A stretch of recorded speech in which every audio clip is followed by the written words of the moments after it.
You know, for me, it's the complexity. I've had some fantastic cabs and Bordeaux's, but Pinot Noir has got this sensuality to it. It's soft but yet strong. You know, at the same time. I mean, I'll take you wine tasting one day, and we'll hit 5 different wineries, and you'll hit 5 completely different Pinot Noirs, but they all have that je ne sais quoi. You know, Cabernet lets you know it's in the room. Merlot, Syrah, Tempranillo, they all like to jump right out at you and say, "Here I am." Okay, Pinot Noir likes to sneak up on you and make you smile when you least expect it. What is it about Pinot Noir? Well, there were a couple things that attracted me to it. To me, it had a lot more subtlety. There were more nuances in Pinot Noir. And the aromatics were always, to me, more striking. I also like the fact that Pinot Noir was more versatile. You could drink it before food, before a meal. It was a great wine to just sit and sip. And then it carried over into the meal perfectly. And I could drink it with practically anything.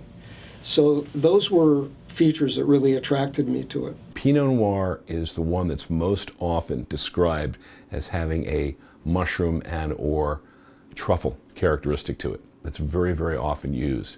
And it used to be earthy. Well, what's earthy? Well, they figured out that earthy is kind of a fungal earthiness, a richness, almost a sweetness that comes from the terroir.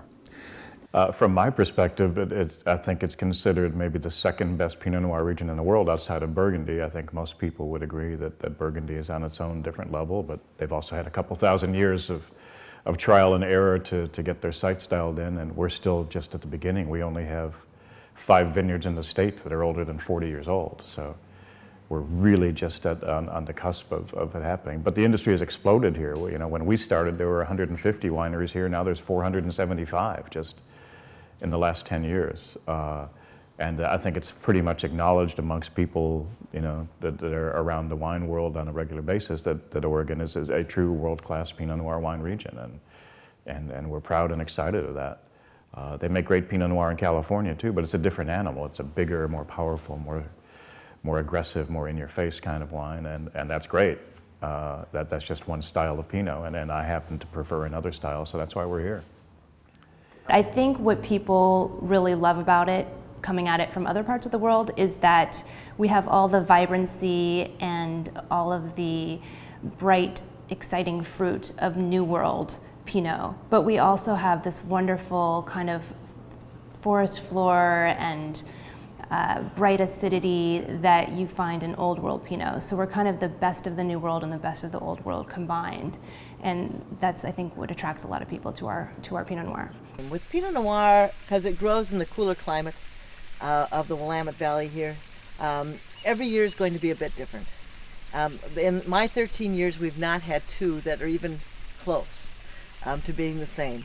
And so it's the most finicky of all grapes. But I think it's one of the best food wines around, and because it goes with so many of today's foods. And when you get Pinot right, there's just nothing like it. It is so fanciful that it's got so many nuances to it. And so we're always going for the best bottle of Pinot we could ever make, and I don't think you ever get there. I think that's the grand thing about Pinot Noir. It's just an endless journey. Pinot Noirs will very often start out being light, high acid. The 2007 vintage was a great example of that. But then they'll fill back and develop and become more complex as they get older. Cabernet, where Syrah never does that. Cabernet and Syrah always start out being very big and very rich and very bold, and then they get lighter as they age over, you know, the next 15, 20, 30 years. Pinot Noir will do exactly the opposite. It'll start out light and insubstantial and get bigger and bolder as it gets older in the really good years. And usually I taste in the mornings at home, and I'll sit there and I have a lineup of maybe 8 wines, and I'm just thinking to myself, I got to be one of the luckiest guys in the world, because sitting here in front of me are 8 of some of the greatest wines made in California or Oregon, Pinot Noir, and I'm getting to taste them. How many people are getting to do that today, you know, in this world? hardly anybody. So